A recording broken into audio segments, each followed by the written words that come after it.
نبی کریم علیہ السلام کا میلاد پاک خود صحابہ اکرام رضوان اللہ تعالی علیہم اجمعین نے منایا، اور جب تک دنیا میں رہے حضور علیہ السلام کا میلاد مناتے رہے۔ صحابہ اکرام رضوان اللہ علیہم اجمعین میلاد شریف کی خوشی میں ہر پیر کو روزہ رکھتے تھے اور فرمایا کرتے تھے کہ یہ پیر کا دن کتنا پیارا دن ہے کہ اس دن میں ساری کائنات کا پیر ہمارے آقا و مولا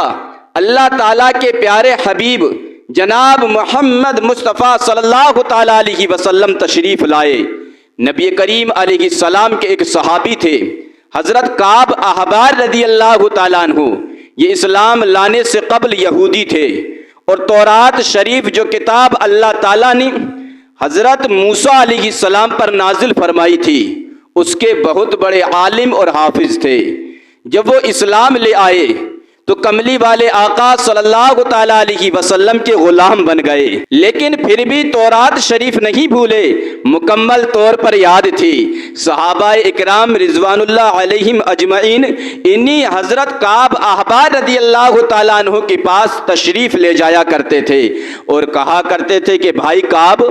ہمیں تورات شریف کی وہ آیتیں تو پڑھ کر سناؤ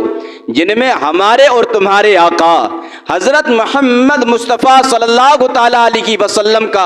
اللہ پاک نے میلاد سنایا ہے۔ تو حضرت کعب احبار رضی اللہ تعالیٰ عنہ پھر نبی کریم علیہ السلام کے تمام غلاموں کو اپنے گھر میں بٹھا کر تورات شریف کھول کر وہ آیت کریمہ سنایا کرتے جن میں اللہ تعالیٰ حضور علیہ السلام کی شان بیان فرمائی ہے۔ صحابہ اکرام رضوان اللہ علیہم اجمعین جب اللہ کے پیارے حبیب علیہ السلام کا میلاد شریف سنتے تو وہ اش کر اٹھتے اور اللہ تعالیٰ کی ثنا اور حضور اکرم علیہ السلام پر درود و سلام کا نذرانہ پیش کرتے تھے۔ محترم حضرات، معلوم ہوا کہ نبی کریم علیہ السلام کا میلاد شریف بیان کرنا، حضور علیہ السلام کا میلاد منانا یہ ناجائز نہیں، بلکہ صحابہ اکرام رضوان اللہ علیہم اجمعین کی بھی سنت عظیمہ ہے۔ لیکن افسوس کہ بعض لوگ آج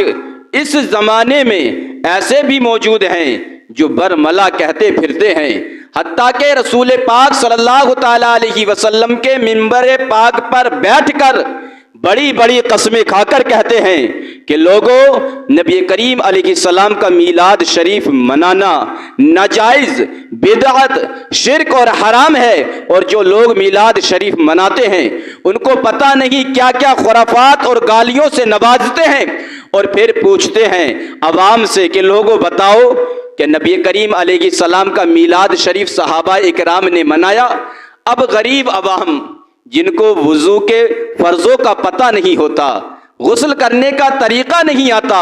ان کو کیا پتہ، بس جس طرح مولوی صاحب نے کہا عوام نے ہاں میں ہاں ملا دی۔ لیکن اگر کسی سنی عالم سے یہ سوال کریں تو انشاءاللہ وہ ان مولویوں کو بتائے کہ میرے آقا و مولا کا میلاد شریف صحابہ اکرام نے منایا کہ آسمان کے فرشتے بھی ان کے میلاد منانے پر آفرین آفرین پکار اٹھے۔ محترم حضرات، آپ حضرات نے مولانا فضل الرحمان گنج مراد آبادی رحمۃ اللہ تعالی علیہ کا نام نامی اس میں گرامی تو سنا ہوگا۔ یہ بزرگ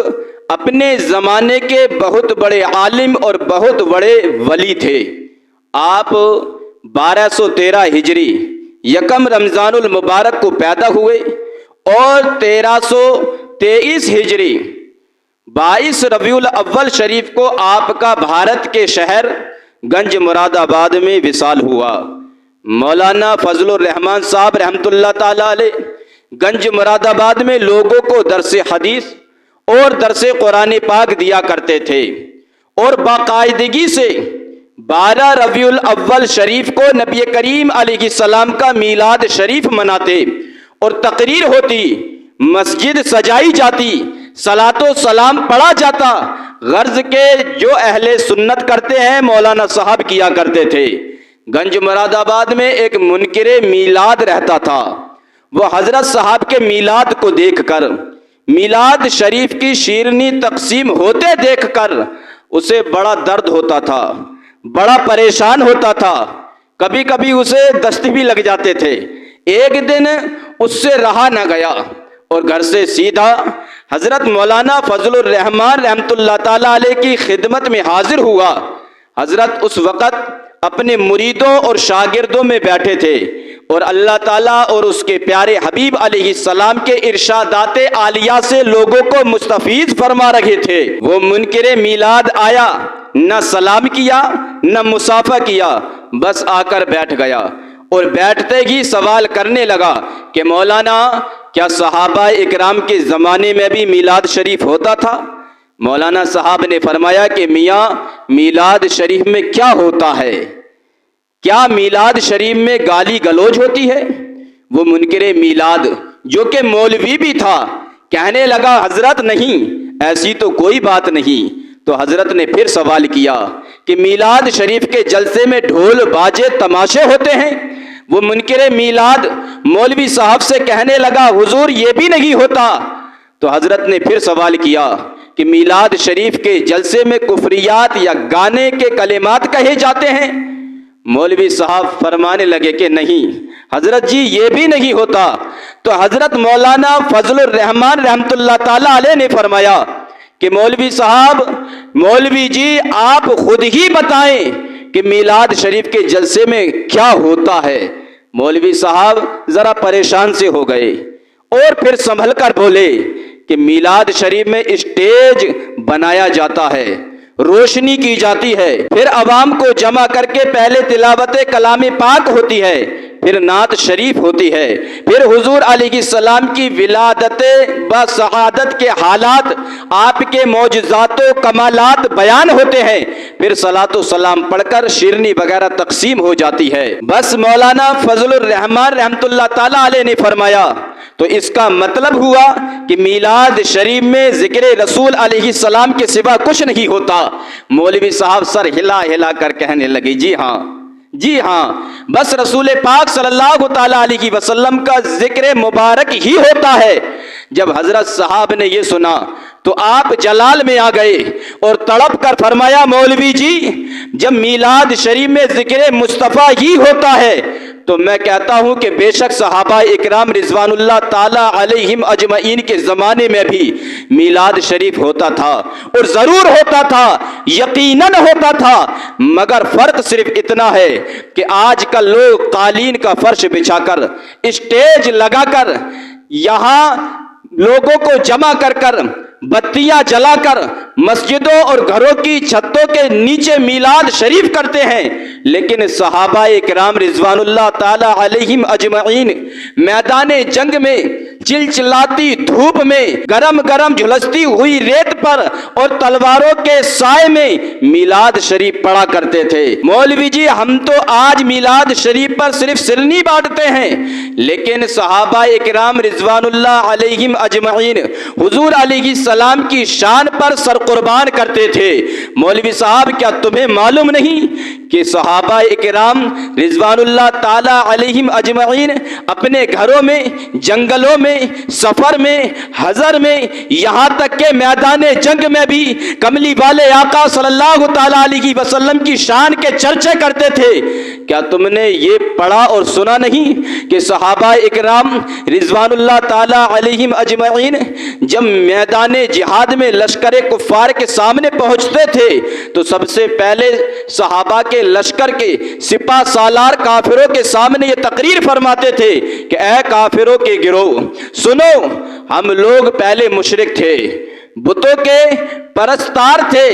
قتل و غارت غری، لوٹ مار کے عادی تھے، شراب خوری اور حرام کاری جیسی بری لعنتوں پر ہم فخر کرتے تھے کہ اچانک ہم پر فضل خدا بندی نازل ہوا اور اللہ تعالیٰ کا محبوب نبی آخر الزماں صلی اللہ تعالیٰ علیہ وسلم ہمارے اندر مبعوث ہوئے اور انہوں نے ہمیں لا الہ الا اللہ محمد رسول اللہ صلی اللہ تعالیٰ علیہ وسلم کا مقدس کلمہ عطا فرمایا اور ہم کو خدائے وحدہ لا شریک کا پرستار بنا دیا، انبیاء اکرام علیہم السلام کا جانثار بنا دیا اور اسلام کی مقدس تعلیم سے بھی ہمیں نیکوکار اور پرہیزگار بنا دیا۔ لہٰذا اے کافروں کے گروہ، تم بھی کلمہ پڑھ کے اسلام کے دامن رحمت میں آ جاؤ، یا کم از کم نظام کی برتری تسلیم کر کے جزیہ یعنی اپنے اناج میں سے مسلمانوں کو ٹیکس دیتے رہو، وگرنہ پھر لڑنے کے لیے تیار ہو جاؤ۔ حضرت صاحب نے فرمایا، دیکھ لو مولوی جی، اسلامی لشکر کا امیر میدان جنگ میں بھی میلاد مصطفیٰ صلی اللہ تعالیٰ علیہ وسلم پڑھ چکا ہے، اور پھر اگر مشرک جزیہ دینے سے انکار کر دیتا اور اللہ تعالیٰ اور نبی کریم علیہ السلام کے خلاف باغیانہ جنگ کے لیے تیار ہو جاتا، تو پھر صحابہ اکرام رضوان اللہ تعالیٰ علیہم اجمعین میلاد شریف ختم کر کے تلواریں سونت لیتے اور کملی والے آقا صلی اللہ تعالیٰ علیہ وسلم کی ذات پاک پر اپنے سر نچھاور کرنا شروع کر دیتے، اور صبر و استقلال کے پیکر اور عزم کے پہاڑ بن کر اللہ تعالیٰ اور رسول خدا صلی اللہ تعالیٰ علیہ وسلم کے باغیوں سے ایسی شجاعت سے جنگ کرتے، جب آپ کو جنگ کرتے ہوئے فرشتے بھی دیکھتے تو مرحبا مرحبا پکار اٹھتے۔ مولوی صاحب حضرت مولانا فضل الرحمان رحمت اللہ تعالیٰ علیہ پر بدعت کا فتویٰ لگانے آئے تھے۔ کس کا؟ بدعت کا فتویٰ لگانے۔ لیکن حضرت صاحب رحمت اللہ تعالیٰ علیہ کی پیاری پیاری گفتگو سنی، نورانی واز سنا، دل میں اتر جانے والی تقریر سنی تو ہوش حواس اڑ گئے، اٹھے اور حضرت مولانا کے قدموں میں گر پڑے اور رو کر کہنے لگے، حضرت جی میں غلطی پر تھا، مجھے معاف کر دیں۔ مولانا نے فرمایا، اللہ تعالیٰ معاف فرمائے گا۔ عرض کہ حضور، اب تو میں بھی ہر سال اپنے محسن آقا کملی والے محمد صلی اللہ تعالیٰ علیہ وسلم کا میلاد شریف منایا کروں گا۔ اللہ اللہ، میرے دوستو، دیکھا آپ نے اللہ والے کتنا نفیس جواب دیتے ہیں کہ دل کی ساری سیاہی اتر گئی اور حضور علیہ السلام کی سچی غلامی نصیب ہو گئی۔ میاں یہ اللہ والوں کی شان ہوتی ہے کہ ایک ہی نگاہ میں کایا پلٹ دیتے ہیں۔ اللہ اللہ کرنے سے اللہ نہ ملے، اللہ والے ہیں جو اللہ سے ملا دیتے ہیں۔ دوستو یاد رکھو، میلاد شریف منانا بہت بڑی سعادت ہے۔ جس گھر میں میلاد شریف منایا جائے وہ گھر بڑا بابرکت ہوتا ہے۔ جس محلے میں منایا جائے وہ محلہ بڑی برکت والا ہوتا ہے۔ جس ملک میں منایا جائے وہ ملک بھی بڑی برکت والا ہوتا ہے، اور میلاد شریف میں لطف و سرور بھی بڑا ہوتا ہے۔ جب عاشقان رسول صلی اللہ تعالیٰ علیہ وسلم اپنے نبی پاک صلی اللہ تعالیٰ علیہ وسلم کا میلاد سنتا ہے تو اس کا دل عشق مصطفیٰ صلی اللہ تعالیٰ علیہ وسلم سے لبریز ہو جاتا ہے۔ انسان تو انسان، حیوان بھی میرے کملی والے آقا صلی اللہ تعالیٰ علیہ وسلم کا میلاد شریف ادب اور تعظیم سے سنتے ہیں۔ اعلیٰ حضرت عظیم البرکت عظیم المرتبت مولانا الشاہ امام احمد رضا خان فاضل بریلوی رحمت اللہ تعالیٰ علیہ فرماتے ہیں کہ میں ایک دن 12 ربیع الاول شریف کو اپنے مکان میں بیٹھ کر اپنے پیارے آقا صلی اللہ تعالیٰ علیہ وسلم کا میلاد شریف پڑھ رہا تھا۔ حضور علیہ السلام کی ولادت بسعادت کے واقعات، حضور علیہ السلام کی سیرت پاک کے واقعات پڑھ رہا تھا کہ اچانک میں نے دیکھا کہ ایک بندر باہر سے دوڑتا ہوا آیا اور میرے کمرے کی دیوار سے چپٹ کر بڑے باادب طریقے سے بیٹھ گیا۔ جب تک میں حضور علیہ السلام کا میلاد پڑھتا رہا وہ بندر بھی بیٹھ کر میلاد شریف سنتا رہا۔ میلاد پڑھنے کے بعد میں نے قیام کیا، یعنی کھڑے ہو کر اپنے پیارے آقا صلی اللہ تعالیٰ علیہ وسلم پر درود و سلام پڑھنا شروع کر دیا تو میں نے دیکھا کہ وہ بندر بھی باادب طریقے سے کھڑا ہو گیا، اور جب تک میں حضور علیہ السلام پر صلاۃ و سلام پڑھتا رہا وہ بندر برابر کھڑا رہا۔ جب اعلیٰ حضرت عظیم البرکت عظیم المرتبت میلاد شریف اور صلاۃ و سلام پڑھنے سے فارغ ہو گئے تو وہ بندر چپ کر کے جس طرف سے آیا تھا اسی طرف روانہ ہو گیا۔ اعلیٰ حضرت فرماتے ہیں، دیکھو بندر بھی نبی کریم علیہ السلام کا میلاد شریف سن کر عشق رسول صلی اللہ تعالیٰ علیہ وسلم میں جھوم گیا۔ کیوں؟ اس لیے کہ وہ بندر تھا، وہابی نہیں تھا۔